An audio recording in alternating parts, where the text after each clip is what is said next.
Many words have antonyms. Each word has meaning. One of the basic narratives of the subject of meaning in a word is antonyms. There are many antonyms in English words. What are antonyms? Here is a lecture of antonyms, and details of antonyms have been compiled for you. Words that contradict each other as meaning are called antonyms.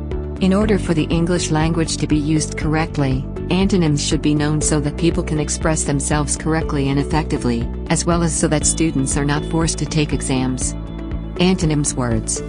Antonyms, which are the content of the topic of meaning in the word, are a subject that must necessarily be learned and understood correctly. Antonyms are called words that mean the opposite of each other.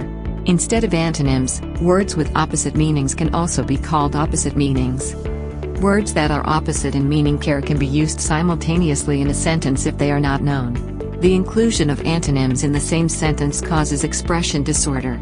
Antonyms should be learned very well and should not be used in the same sentence.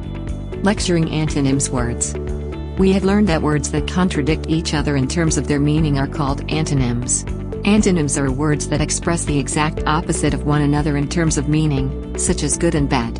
We can consider the word rich as an example.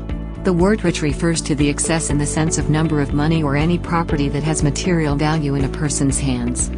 The word rich means the opposite of this meaning. There are people who have never had money or property of material value in their hands. These people are called poor. Because rich and poor words express situations that are the opposite of each other in terms of meaning, these two words are antonyms for each other. Words with antonyms must be learned correctly by students. It is important to use language correctly both in exams and throughout life, and to be able to express oneself effectively. Contrasting words are just words that contradict each other in terms of meaning. The negative meaning of a word with a positive meaning cannot be counted as an antonyms word. For example, not descending, which is the negative of the word descending, cannot be called antonyms. The opposite meaning of the word to descend is to rise. Negative words cannot be called antonyms. Again, to give an example, the negative of the word beautiful is not beautiful.